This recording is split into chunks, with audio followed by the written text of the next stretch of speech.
This is the original Pooh Country. Christopher Robin actually lived somewhere down there. And this is where Winnie the Pooh, Piglet, Eeyore, Owl, Rabbit, and all the rest of them lived and roamed. Nobody seemed to know where they came from. But there they were, in the forest, Kanga and Baby Roo. When Pooh asked Christopher Robin, how did they come here? Christopher Robin said, in the usual way, if you know what I mean, Pooh. And Pooh, who didn't, said, oh. Then he nodded his head twice and said, in the usual way. Ah. Then he went to call upon his friend Piglet to see what he thought about it.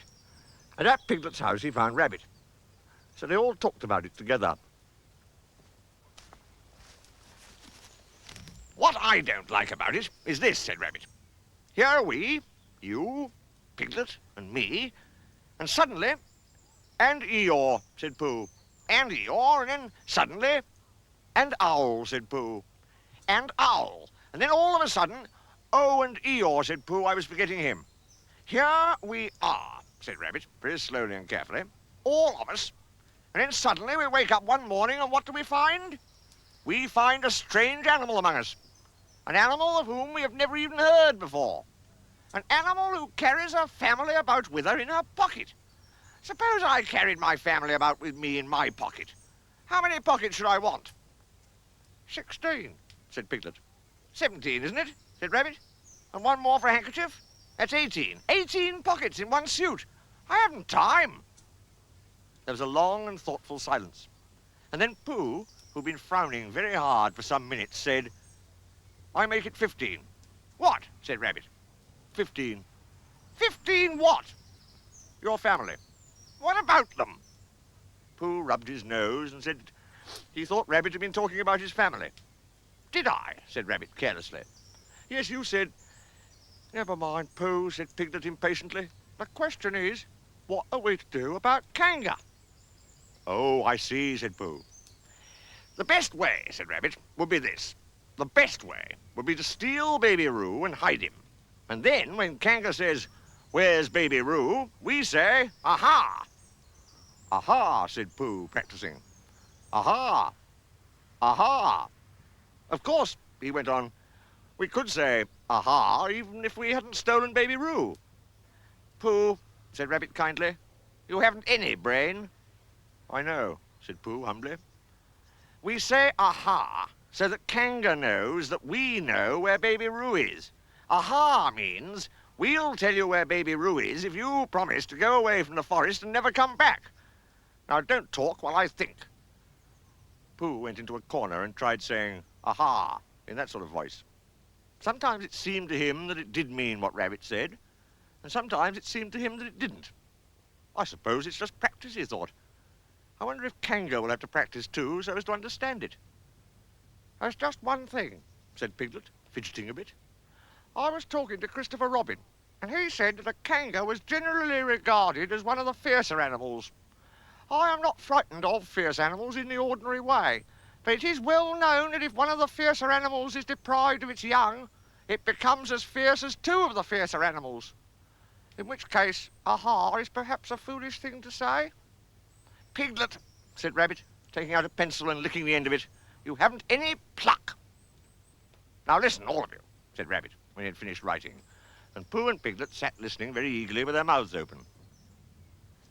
This is what Rabbit read out. Plan to capture Baby Roo. 1. General remarks. Kanga runs faster than any of us, even me. 2. More general remarks. Kanga never takes her eyes off Baby Roo, except when he's safely buttoned up in her pocket. 3. Therefore, if we are to capture Baby Roo, we must get a long start, because Kanga runs faster than any of us, even me. See number 1. 4. A thought. If Roo had jumped out of Kanga's pocket and Piglet had jumped in, Kanga wouldn't know the difference because Piglet is a very small animal. 5. Like Roo. 6. But Kanga would have to be looking the other way first so as not to see Piglet jumping in. 7. See number 2.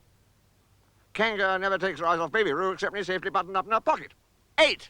Another thought. But if Pooh was talking to her very excitedly, she might look the other way for a moment. 9. And then I could run away with Roo. 10 quickly. 11, and Kanga wouldn't discover the difference until afterwards. Well, Rabbit read this out proudly, and for a little while after he had read it, nobody said anything. And then Piglet, who'd been opening and shutting his mouth without making any noise, managed to say very huskily, "And afterwards? How do you mean?" "When Kanga does discover the difference.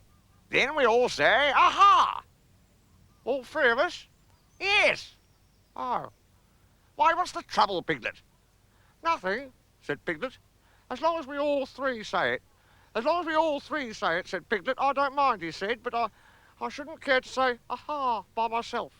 It wouldn't sound nearly so well. By the way," he said, "you aren't quite sure about what you said about the winter months." "The winter months?"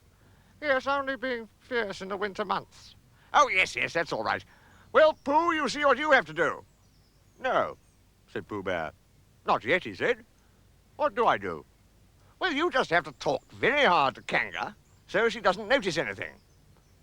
"Oh, what about?" "Anything you like." "You mean like telling her a little bit of poetry or something?" "That's it," said Rabbit. "Splendid. Now come along." So they all went out to look for Kanga. Kanga and Roo were spending a quiet afternoon in a sandy part of the forest. Baby Roo was practicing very small jumps in the sand and falling down mouse holes and climbing out of them, and Kanga was fidgeting about and saying, "Just one more jump, dear, and then we must go home." And at that moment, who should come stumping up the hill but Pooh. "Good afternoon, Kanga." "Good afternoon, Pooh." "Look at me jumping," squeaked Roo and fell into another mouse hole. "Hello, Roo, my little fellow."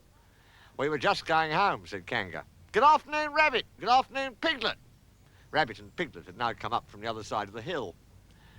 "Oh, Kanga," said Pooh, after Rabbit had winked at him twice. "I don't know if you're interested in poetry at all." "Hardly at all," said Kanga. "Oh," said Pooh. "Go on," said Rabbit in a loud whisper. "Talking of poetry," said Pooh, "I made up a little piece as I was coming along. It went like this. Let me see. Fancy," said Kanga. "Now, Roo, dear, how did it go, Pooh?" said Rabbit. Pooh gave a little cough and began. "Lines written by a bear of very little brain. On Monday, when the sun is hot, I wonder to myself a lot, now is it true or is it not, that what is which and which is what? On Tuesday, when it hails and snows, the feeling on me grows and grows, and hardly anybody knows if those are these or these are those. On Wednesday, when the sky is blue, and I have nothing else to do, I sometimes wonder if it's true that who is what and what is who. On Thursday, when it starts to freeze and hoarfrost twinkles on the trees, how very readily one sees that these are whose. But whose are these? On Friday, yes, it is, isn't it?" said Kanga, not waiting to hear what happened on Friday. "Just one more jump, Roo, dear, and then we really must be going." Rabbit gave Pooh a hurrying up sort of nudge. "Talking of poetry," said Pooh quickly, "have you ever noticed that tree right over there?" "You ought to look at that tree right over there," said Rabbit. I can see a bird in it from here," said Pooh. "Or is it a fish?" "You ought to see that bird from here," said Rabbit, "unless it's a fish." And then Kanga did turn her head to look. And the moment that her head was turned, Rabbit said in a loud voice, "In you go, Roo!" And in jumped Piglet into Kanga's pocket, and off scampered Rabbit with Roo in his paws as fast as he could. "Why, where's Rabbit?" said Kanga, turning round again. "Are you all right, Roo, dear?" Piglet made a squeaky Roo noise from the bottom of Kanga's pocket. "Rabbit had to go away," said Pooh. "I think he thought of something he had to go and see about suddenly." "And Piglet?" "I think Piglet thought of something at the same time, suddenly." "Well, we must be getting home," said Kanga. "Goodbye, Pooh." And in 3 large jumps she was gone. Pooh looked after her as she went. "Oh, I wish I could jump like that," he thought. "Some can, some can't. That's how it is." But there were moments when Piglet wished that Kanga couldn't. Often when he had had a long walk home through the forest, he'd wished that he were a bird. But now he thought jerkily to himself at the bottom of Kanga's pocket, "If this is flying, I shall never really take to it." And as he went up in the air, he said, "Oh!" And as he came down, he said, "Ow!" And as he was saying, "Ooh, ow! Ooh, ow! Ooh, ow!" all the way to Kanga's house. Of course, as soon as Kanga unbuttoned her pocket, she saw what had happened. Just for a moment, she thought she was frightened, and then she knew she wasn't, for she felt sure that Christopher Robin would never let any harm happen to Roo. So she said to herself, if they are having a joke with me, I will have a joke with them. Now then, Roo dear, she said as she took Piglet out of her pocket. Bedtime. Aha, said Piglet, as well as he could after his terrifying journey. But it wasn't a very good aha, and Kanga didn't seem to understand what it meant. Bath first, said Kanga in a cheerful voice. Ha-ha, said Piglet again, looking around anxiously for the others. But the others weren't there. Rabbit was playing with baby Roo in his own house and feeling more fond of him every minute. And Pooh, who had decided to be a Kanga, was still at the sandy place on the top of the forest, practicing jumps. I'm not at all sure, said Kanga in a thoughtful voice, that it wouldn't be a good idea to have a cold bath this evening. Would you like that, Roo dear? Piglet, who had never been really fond of baths, shuddered a long, indignant shudder and said in as brave a voice as he could, Kanga, I see that the time has come to speak plainly. Funny little Roo, said Kanga as she got the bath water ready. I am not Roo, said Piglet loudly. I am Piglet. Yes, dear, yes, said Kanga soothingly, and imitating Piglet's voice too. So clever of him, she went on, as she took a large bar of yellow soap out of the cupboard. What will he be doing next? Can't you see, shouted Piglet. Haven't you got eyes? Look at me. I am looking, Roo dear, said Kanga rather severely. And you know what I told you yesterday about making faces? If you go on making faces like Piglet's, you'll grow up to look like Piglet and then think how sorry you will be. Now then, into the bath and don't let me have to speak to you about it again. Before he knew where he was, Piglet was in the bath, and Kanga was scrubbing him firmly with a large, lathery flannel. You did it on purpose, spluttered Piglet as soon as he could speak, and then accidentally had another mouthful of lathery flannel. That's right, dear, don't say anything, said Kanga. And in another minute, Piglet was out of the bath and being rubbed dry with a towel. Now, said Kanga, there's your medicine and then bed. Oh, medicine, said Piglet. To make you grow big and strong, dear. You don't want to grow up small and weak like Piglet, do you? Well, then. At that moment, there was a knock at the door. Come in, said Kanga, and in came Christopher Robin. Christopher Robin, cried Piglet. Tell Kanga who I am. She keeps saying I'm Roo. I'm not Roo, am I? Christopher Robin looked at him very carefully and shook his head. You can't be Roo, he said, because I've just seen Roo playing in Rabbit's house. Well, said Kanga, fancy that. Fancy my making a mistake like that. There you are, said Piglet. I told you so. I'm Piglet. Christopher Robin shook his head again. Oh, you're not Piglet, he said. I know Piglet well, and he's quite a different colour. Piglet began to say that this was because he had just had a bath, and then he thought that perhaps he wouldn't say that, and as he opened his mouth to say something else, Kanga slipped the medicine spoon in and then patted him on the back and told him that it was really quite a nice taste when he got used to it. I knew it wasn't Piglet, said Kanga. I wonder who it can be.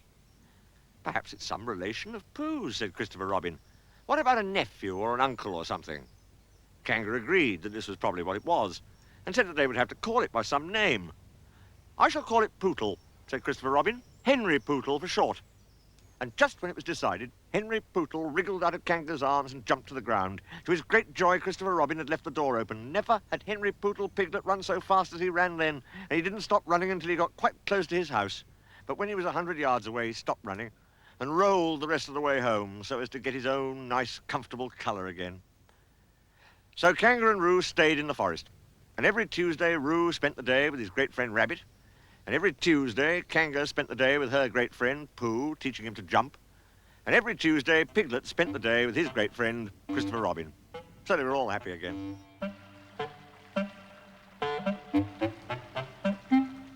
By the time it came to the edge of the forest, the stream had grown up, so that it was almost a river. And being grown up, it didn't run and jump and sparkle along as it used to do when it was younger, but moved more slowly. For it knew now where it was going, and it said to itself, there's no hurry. We shall get there someday. There was a broad track leading from the outland to the forest, but before it could come to the forest, it had to cross this river. So where it crossed, there was this wooden bridge with wooden rails on each side of it. Christopher Robin could get his chin onto the top rail if he wanted to, but it was more fun to stand on the bottom rail so he could lean right over and watch the river slipping slowly away beneath him. Pooh could get his chin onto the bottom rail if he wanted to, but it was more fun to lie down and get his head under it and watch the river slipping slowly away beneath him. And this was the only way in which Piglet and Roo could watch the river at all, because they were too small to reach the bottom rail. So they would lie down and watch it, and it slipped away very slowly, being in no hurry to get there. One day, when Pooh was walking towards this bridge, he was trying to make up a piece of poetry about fir cones, because there they were, lying about on each side of him, and he felt singy. So he picked a fir cone up and looked at it and said to himself, "This is a very good fir cone, and something ought to rhyme to it." But he couldn't think of anything. And then this came into his head suddenly.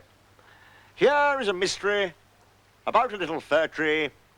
Owl says it's his tree, and Kanga says it's her tree. Which doesn't make sense, said Pooh, because Kanga doesn't live in a tree.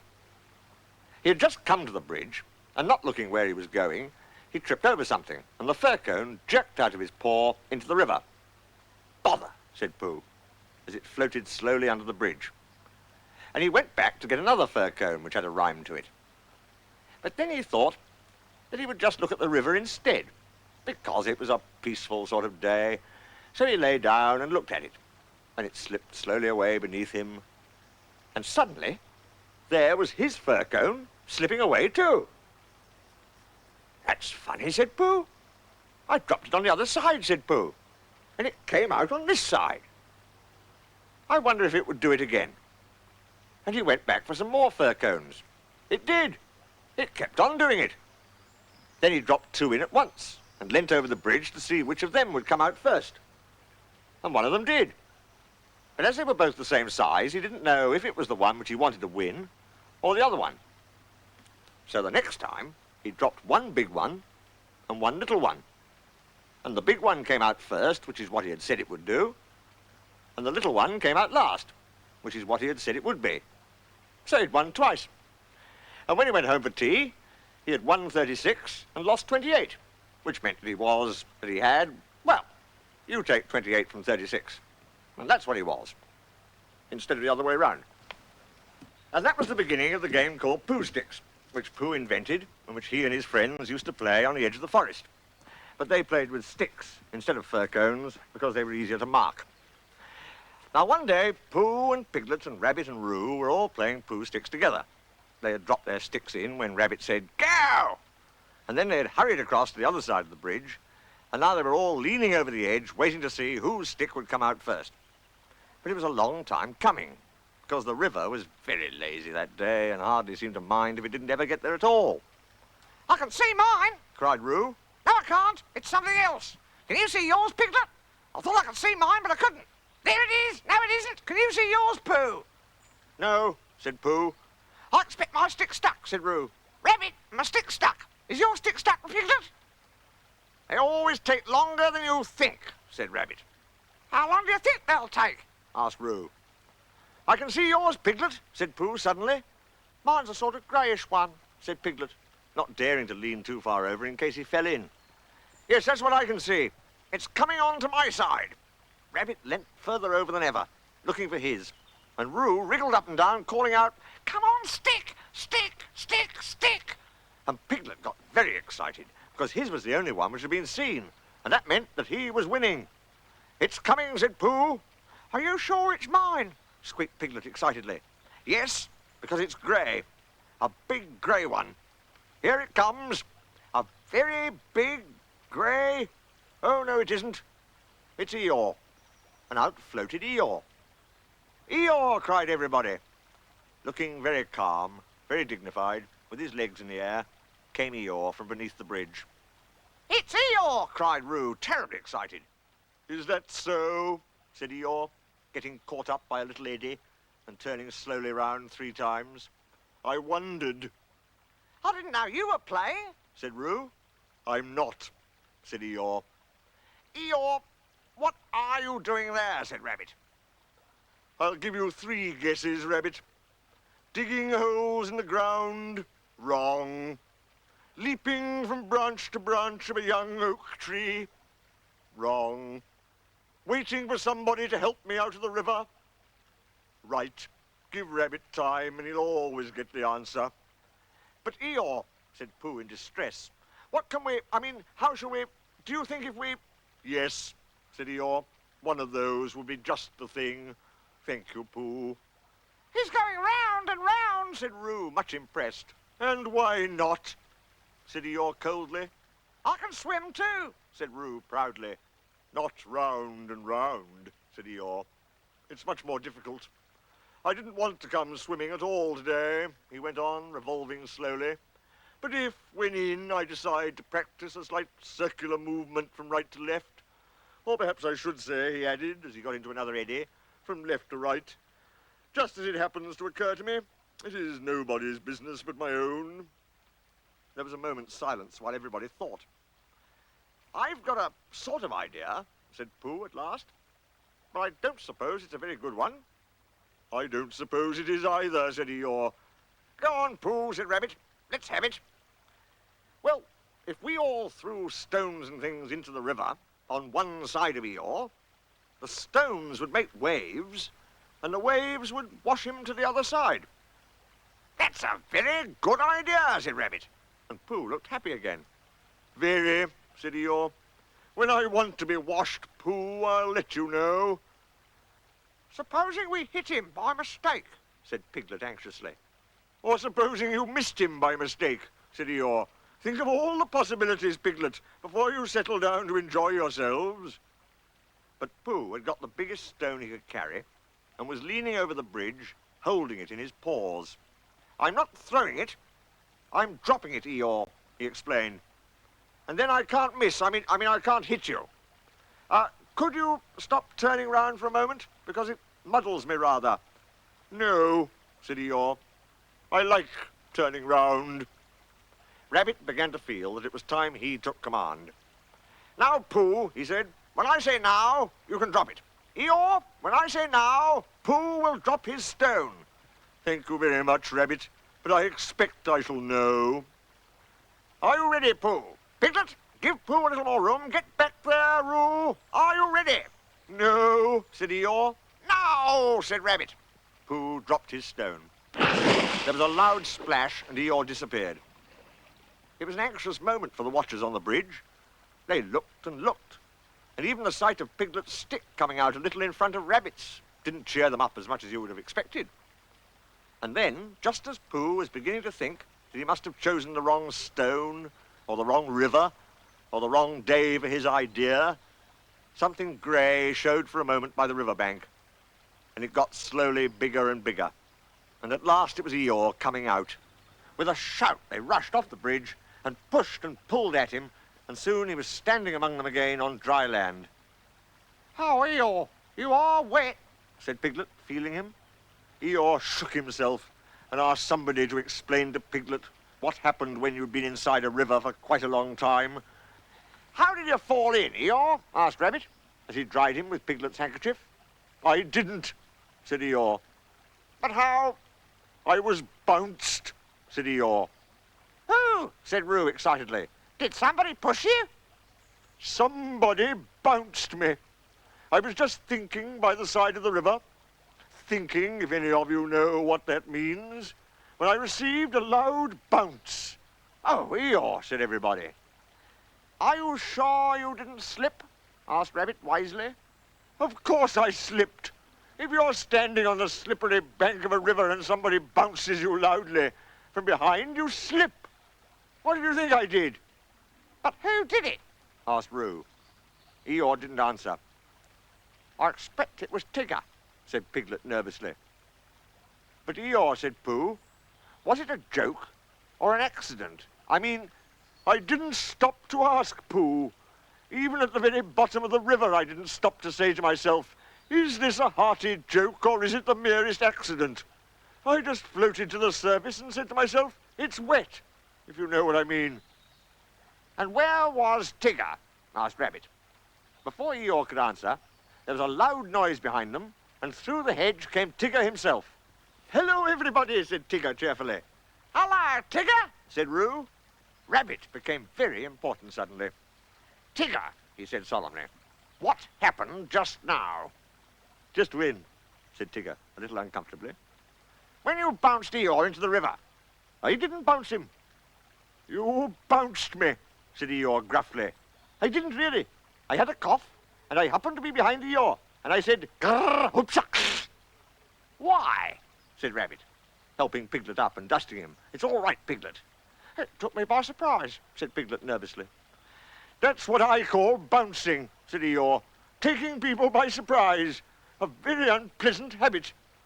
I don't mind Tigger being in the forest, he went on, because it's a large forest, and there's plenty of room to bounce in it. But I don't see why he should come into my little corner of it and bounce there. It isn't as if there was anything wonderful about my little corner. Of course, for people who like cold, wet, ugly bits, it is something rather special. But otherwise, it's just a corner. And if anybody feels bouncy, I didn't bounce, I coughed, said Tigger crossly. Bouncy or coffee, all I can say is, well, here's Christopher Robin, so he can say it. Christopher Robin ran down from the forest to the bridge, feeling all sunny and careless, and just as if twice 19 didn't matter a bit, as it didn't on such a happy afternoon. And he thought that if he stood on the bottom rail of the bridge and leant over and watched the river slipping slowly away beneath him, he would suddenly know everything that there was to be known, and he would be able to tell Pooh, who wasn't quite sure about some of it. But when he got to the bridge and saw all the animals there, then he knew that it wasn't that kind of afternoon, but the other kind, when you wanted to do something. It's like this, Christopher Robin, began Rabbit. Tigger? No, I didn't, said Tigger. Well, anyhow, there I was, said Eeyore. But I don't think he meant to, said Pooh. He just is bouncy, said Piglet, and he can't help it. Try bouncing me, Tigger, said Roo eagerly.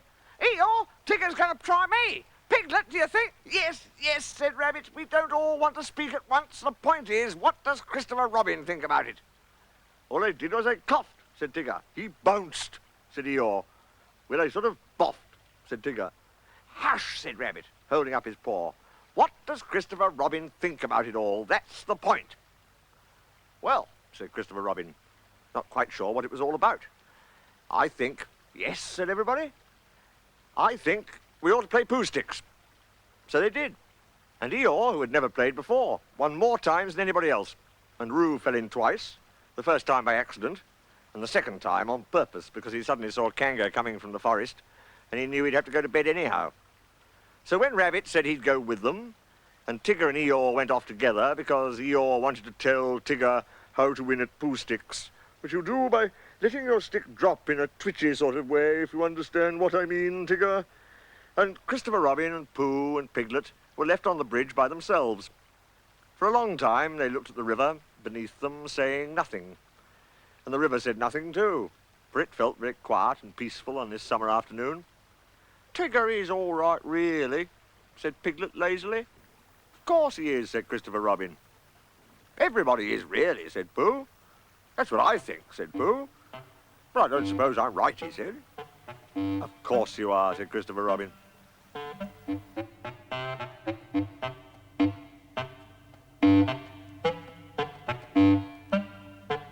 It was going to be one of Rabbit's busy days. As soon as he woke up, he felt important, as if everything depended upon him. It was just a day for organising something, or for writing a notice signed Rabbit, or for seeing what everybody else thought about it. It was a perfect morning for hurrying round to Pooh and saying, very well then, I'll tell Piglet. And then going to Piglet and saying, Pooh thinks, but perhaps I'd better see Owl first. It was a captainish sort of day, when everybody said yes, Rabbit, and no, Rabbit, and waited until he had told them. He came out of his house and sniffed the warm spring morning as he wondered what he would do. After all, said Rabbit to himself, Christopher Robin depends on me. He's fond of Pooh and Piglet and Eeyore, and so am I. But they haven't any brain. Not to notice. And he respects Owl because you can't help respecting anybody who can spell Tuesday, even if he doesn't spell it right. But spelling isn't everything. There are days when spelling Tuesday simply doesn't count. And Kanga is too busy looking after Roo, and Roo is too young, and Tigger too bouncy to be of any help. So there's really nobody but me when you come to look at it. I'll go and see if there's anything he wants doing, and then I'll do it for him. It's just the day for doing things.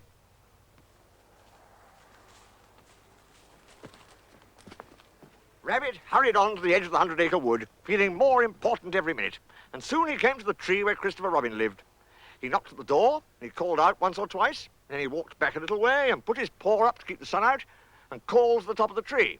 And then he turned all round and shouted, "Hello!" And I say, and "It's Rabbit!" But nothing happened. Then he stopped and listened, and everything stopped and listened with him. And the forest was very lone and still and peaceful in the sunshine, until suddenly, 100 miles above him, a lark began to sing. "Bother," said Rabbit. "He's gone out." He went back to the green front door just to make sure, and he was turning away, feeling that his morning had got all spoilt, when he saw a piece of paper on the ground. And there was a pin in it, as if it had fallen off the door. "Ah," said Rabbit, feeling quite happy again. "Another notice, which said, 'Gone out, Baxon, busy, Baxon, CR.' Ha!" said Rabbit again. "I must tell the others." And he hurried off importantly. The nearest house was Owl's, and to Owl's house in 100 Acre Wood he made his way. He came to Owl's door, and he knocked and he rang, and he rang and he knocked, and he rang and he rang and he knocked. And at last Owl's head came out and said, "Go away, I'm thinking, oh, it's you," which was how he always began. "Owl," said Rabbit shortly, "you and I have brains. The others have fluff. If there's any thinking to be done in this forest, and when I say thinking, I mean thinking, you and I must do it." "Yes," said Owl, "I was. Read that." Owl took Christopher Robin's notice from Rabbit and looked at it nervously. He could spell his own name, Owl, and he could spell Tuesday, so that you knew it wasn't Wednesday, and he could read quite comfortably when you weren't looking over his shoulder and saying "well" all the time. And he could... "Well?" said Rabbit. "Yes," said Owl, looking wise and thoughtful. "I see what you mean, undoubtedly." "Well?" "Exactly," said Owl, "precisely." And he added after a little thought, "If you had not come to me, I should have come to you." "Why?" asked Rabbit. "For that very reason," said Owl, hoping that something helpful would happen soon. "Yesterday morning," said Rabbit solemnly, "I went to see Christopher Robin. He was out. Pinned on his door was a notice." "The same notice?" "A different one, but the meaning was the same. It's very odd." "Amazing," said Owl, looking at the notice again, and getting just for a moment a curious sort of feeling that something had happened to Christopher Robin's back. "What did you do?" "Nothing." "The best thing," said Owl wisely. "Well?" said Rabbit again, as Owl knew he was going to. "Exactly," said Owl. For a little while he couldn't think of anything more, and then all of a sudden he had an idea. "Tell me, Rabbit," he said, "the exact words of the first notice. This is very important. Everything depends on this. The exact words of the first notice." "It was just the same as that one, really." Owl looked at him and wondered whether to push him off the tree, but feeling that he'd always do it afterwards, he tried once more to find out what they were talking about. "The exact words, please," he said, as if Rabbit hadn't spoken. "It just said, 'Gone out, Baxon,' same as this, only this says, 'Busy Baxon,' too." Owl gave a great sigh of relief. "Ah," said Owl, "now we know where we are." "Yes, but where's Christopher Robin?" said Rabbit. "That's the point." Owl looked at the notice again. To one of his education, the reading of it was easy. "Gone out, Baxon, busy Baxon," just the sort of thing you'd expect to see on a notice. "It is quite clear what has happened, my dear Rabbit," he said. "Christopher Robin has gone out somewhere with Baxon. He and Baxon are busy together. Have you seen a Baxon anywhere about in the forest lately?" "I don't know," said Rabbit. "That's what I came to ask you. What are they like?" "Well," said Owl, "the spotted or herbaceous Baxon is just a... At least," he said, "it's very more of a... Of course," he said, "it depends on the... Well," said Owl, "the fact is," he said, "I don't know what they're like," said Owl frankly. "Thank you," said Rabbit, and he hurried off to see Pooh. Before he had gone very far, he heard a noise, so he stopped and listened. This was the noise. Noise by Pooh. "Oh, the butterflies are flying, now the winter days are dying, and the primroses are trying to be seen, and the turtle doves are cooing, and the woods are up and doing, for the violets are bluing in the green. Oh, the honeybees are gumming on their little wings and humming that the summer which is coming will be fun, and the cows are almost cooing, and the turtle doves are mooing, which is why a Pooh is pooing in the sun. For the spring is really springing, you can see a skylark singing, and the bluebells which are ringing can be heard, and the cuckoo isn't cooing, but he's cooking, and he's oohing, and a Pooh is simply pooing like a bird." Hello, Pooh, said Rabbit. Hello, Rabbit, said Pooh dreamily. Did you make that song up? Well, I sort of made it up, said Pooh. It isn't brain, he went on humbly, because you know why, Rabbit. But it comes to me sometimes. Ah, said Rabbit, who never let things come to him, but always went and fetched them. Well, the point is, have you seen a spotted or herbaceous baxen in the forest at all? No, said Pooh. No, said Pooh. I saw Tigger just now. That's no good. No, said Pooh. I thought it wasn't. Have you seen Piglet? Yes, said Pooh. I suppose that isn't any good either, he asked meekly. Well, it depends if he saw anything. He saw me, said Pooh.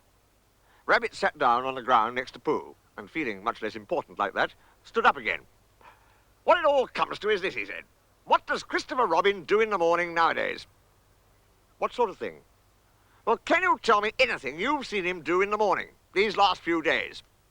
Yes, said Pooh. We had breakfast together yesterday, by the pine trees. I'd made up a little basket, just a little fair-sized basket, an ordinary biggish sort of basket full of... Yes, said Rabbit, but I mean later than that. Have you seen him between 11 and 12? Well, said Pooh, at 11 o'clock. At 11 o'clock, well, at 11 o'clock, you see, I generally get home about then, because I have one or two things to do. 11:15 then. Well, said Pooh, 1/2 Yes, said Pooh, at 1/2, or perhaps later I might see him. And now that he did think of it, he began to remember that he hadn't seen Christopher Robin about so much lately. Not in the mornings. Afternoons, yes. Evenings, yes. Before breakfast, yes. Just after breakfast, yes. And then perhaps, see you again, Pooh, and off he'd go. That's just it, said Rabbit. Where? Perhaps he's looking for something. What? Asked Rabbit. That's just what I was going to say, said Pooh. And then he added, perhaps he's looking for a spotted or herbaceous baxen? Yes, said Pooh. One of those. In case it isn't. Rabbit looked at him severely. I don't think you're helping, he said. No, said Pooh. I do try, he added humbly. Rabbit thanked him for trying, and said that he would now go and see Eeyore, and Pooh could walk with him if he liked. But Pooh, who felt another verse of his song coming on him, said he would wait for Piglet. Goodbye, Rabbit. So Rabbit went off. But as it happened, it was Rabbit who saw Piglet first. Piglet had got up early that morning to pick himself a bunch of violets, and when he'd picked them and put them in a pot in the middle of his house, it suddenly came over him that nobody had ever picked Eeyore a bunch of violets. And the more he thought of this, the more he thought how sad it was to be an animal who had never had a bunch of violets picked for him. So he hurried out again, saying to himself, Eeyore violets, and violets Eeyore, in case he forgot, because it was that sort of day. And he picked a large bunch and trotted along, smelling them and feeling very happy, until he came to the place where Eeyore was. Oh, Eeyore, began Piglet, a little nervously, because Eeyore was busy. Eeyore put out a hoof and waved him away. Tomorrow, said Eeyore, or the next day. Piglet came a little closer to see what it was. Eeyore had 3 sticks on the ground and was looking at them. 2 of the sticks were touching at one end, but not at the other, and the 3rd stick was laid across them. Piglet thought that perhaps it was a trap of some kind. Oh, Eeyore, he began again. Is that little Piglet? Said Eeyore, still looking hard at his sticks. Yes, Eeyore, and do you know what this is? No, said Piglet. It's an A. Oh, said Piglet. Not O, A, said Eeyore severely. Can't you hear, or do you think you have more education than Christopher Robin? Yes, said Piglet. No, said Piglet very quickly, and he came closer still. Christopher Robin said it was an A, and an A it is, until somebody treads on it, Eeyore added sternly. Piglet jumped backwards hurriedly and smelt at his violets. Do you know what A means, little Piglet? No, Eeyore, I don't. It means learning. It means education. It means all the things that you and Pooh haven't got. That's what A means. Oh, said Piglet again. I mean, does it? He explained quickly. I'm telling you. People come and go in this forest and they say, it's only Eeyore, so it doesn't count. They walk to and fro saying, ha, ha. But do they know anything about A? They don't. It's just 3 sticks to them. but to the educated, not meaning Poohs and Piglets. It's a great and glorious A. Not, he added, just something that anybody can come and breathe on. Piglet stepped back nervously and looked round for help. Oh, here's Rabbit, he said gladly. Hello, Rabbit. Rabbit came up importantly, nodded to Piglet and said, Eeyore, in the voice of one who would be saying goodbye in about 2 more minutes. There's one thing I wanted to ask you, Eeyore. What happens to Christopher Robin in the mornings nowadays? What's this that I'm looking at? Said Eeyore, still looking at it. 3 sticks, said Rabbit promptly. You see, said Eeyore to Piglet. I will now answer your question, Rabbit, he said solemnly. Thank you, said Rabbit. What does Christopher Robin do in the mornings? He learns. He becomes educated. He instigates. I think that is the word he mentioned, but I may be referring to something else. He instigates knowledge. In my small way, I also, if I have the word right, am doing what he does. That, for instance, is... An A, said Rabbit, but not a very good one. Well, I must get back and tell the others. Eeyore looked at his sticks, and then he looked at Piglet. What did Rabbit say it was? He asked. An A, said Piglet. Did you tell him? No, Eeyore, I didn't. I expect he just knew. He knew? You mean this A thing is a thing Rabbit knew? Yes, Eeyore. He's clever, Rabbit is. Clever? Said Eeyore scornfully, putting a foot heavily on his 3 sticks. Education? Said Eeyore bitterly, jumping on his 6 sticks. What is learning? Asked Eeyore as he kicked his 12 sticks into the air. A thing Rabbit knows. Ha! I think, began Piglet nervously. Don't, said Eeyore. I think violets are rather nice, said Piglet, and he laid his bunch in front of Eeyore and scampered off. Next morning, the notice on Christopher Robin's door said, Gone out, back soon, CR, which is why all the animals in the forest, except, of course, the spotted and herbaceous baxon, now know what Christopher Robin does in the mornings.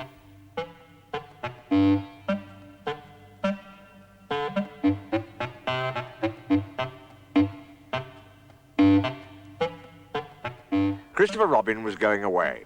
Nobody knew why he was going. Nobody knew where he was going. Indeed, nobody even knew why he knew that Christopher Robin was going away. But somehow or other, everybody in the forest felt that it was happening at last. Even smallest of all, a friend and relation of Rabbit's, who thought he had once seen Christopher Robin's foot, but couldn't be quite sure because perhaps it was something else. Even S.O.A. told himself that things were going to be different. And late and early, 2 other friends and relations said, well early and well late, to each other in such a hopeless sort of way that it really didn't seem any good waiting for the answer. One day, when he felt that he couldn't wait any longer, Rabbit brained out a notice, and this is what it said. Notice! A meeting of everybody will meet at the house of Pooh Corner to pass a resolution, by order, keep the left, signed Rabbit. He had to write this out 2 or 3 times before he could get the resolution to look like what he thought it was going to when he began to spell it. But when at last it was finished, he took it round to everybody and read it out to them. And they all said they would come. Well, said Eeyore, that afternoon, when he saw them all walking up to his house, this is a surprise. Am I asked too? Don't mind Eeyore, whispered Rabbit to Pooh. I told him all about it this morning. Everybody said, how do you do, to Eeyore, and Eeyore said that he didn't, not to notice, and then they sat down. And as soon as they were all sitting down, Rabbit stood up again. We all know why we are here, he said. But I have asked my friend Eeyore. That's me, said Eeyore. Grand. I have asked him to propose a resolution. Now then, Eeyore, he said. Don't bustle me, said Eeyore, getting up slowly. Don't now then me. He took a piece of paper from behind his ear and unfolded it. Nobody knows anything about this, he went on. This is a surprise. He coughed in an important way, and began again. What nots and et ceteras. Before I begin, or perhaps I should say before I end, I have a piece of poetry to read to you. Hitherto, a long word meaning, well, you'll see what it means directly. Hitherto, as I was saying, all the poetry in the forest has been written by Pooh, a bear with a pleasing manner and a positively startling lack of brain. The poem which I am now about to read to you was written by Eeyore or myself in a quiet moment. If somebody will take Roo's bullseye away from him and wake up Owl, we shall all be able to enjoy it. I call it poem. This was it. Christopher Robin is going, at least I think he is, where? Nobody knows, but he is going.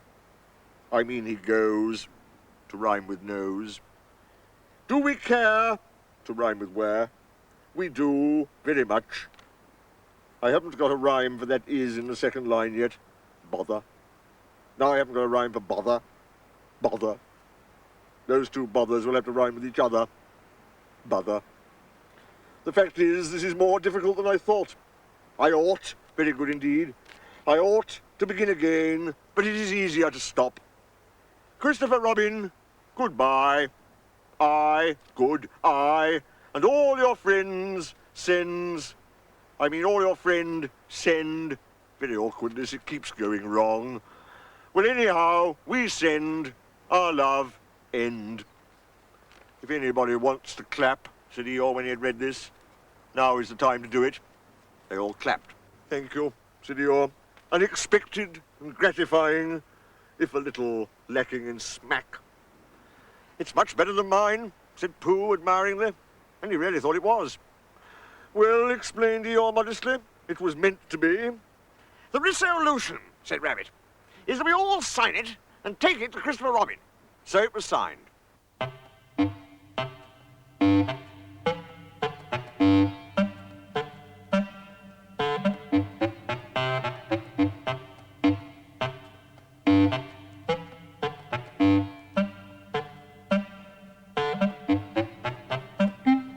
And they all went off to Christopher Robin's house with it.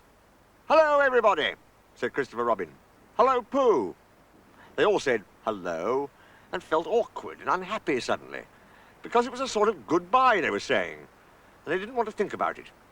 So they stood around and waited for somebody else to speak, and they nudged each other and said, go on, and gradually Eeyore was nudged to the front, and the others crowded behind him. What is it, Eeyore? Asked Christopher Robin. Eeyore swished his tail from side to side so as to encourage himself, and began. Christopher Robin, he said, we've come to say, to give you, it's called written by, but we've all, because we've heard, I mean, we all know, well, you see, it's, well, to put it as shortly as possible is what it is. And he turned round angrily on the others and said, everybody crowds around so in his forest. There's no space. I never saw a more spreading lot of animals in my life. Can't you see that Christopher Robin wants to be alone? I'm going. And he humped off. Not quite knowing why, the others began edging away. And when Christopher Robin had finished reading poem and was looking up to say thank you, only Pooh was left. It's a comforting sort of thing to have, said Christopher Robin, folding up the paper and putting it in his pocket. Come on, Pooh. And he walked off quickly. Where are we going? Said Pooh, hurrying after him, and wondering whether it was to be an explore or a what shall I do about you-know-what. Nowhere, said Christopher Robin. So they began to go there. And after they had walked a little way, Christopher Robin said, what do you like doing best in the world, Pooh? Well, said Pooh, what I like best. And then he had to stop and think. Because although eating honey was a very good thing to do, there was a moment just before you began to eat it which was better than when you were. But he didn't know what it was called. And then he thought that being with Christopher Robin was a very good thing to do. And having Piglet near was a very friendly thing to have. And so when he had thought it all out, he said, what I like best in the whole world is me and Piglet going to see you, and you saying, what about a little something? And me saying, well, I shouldn't mind a little something, should you, Piglet? And it being a hummy sort of day outside, and birds singing. I like that too, said Christopher Robin. But what I like doing best is nothing. How do you do nothing? Asked Pooh, after he had wondered for a long time. Well, it's when people call out at you just as you are going off to do it. What are you going to do, Christopher Robin? And you say, oh, nothing. And then you go and do it. Oh, I see, said Pooh. This is a nothing sort of thing that we're doing now. Oh, I see, said Pooh again. It means just going along, listening to all the things you can't hear, and not bothering. Oh, said Pooh. They walked on, thinking of this and that, and by they came to an enchanted place on the very top of the forest, which is 60-something trees in a circle. And Christopher Robin knew that it was enchanted, because nobody had ever been able to count whether it was 63 or 64, not even when he tied a piece of string round each tree after he'd counted it. Being enchanted, the floor wasn't like the floor of the forest, gorse and bracken and heather, but close-set grass, quiet and smooth and green.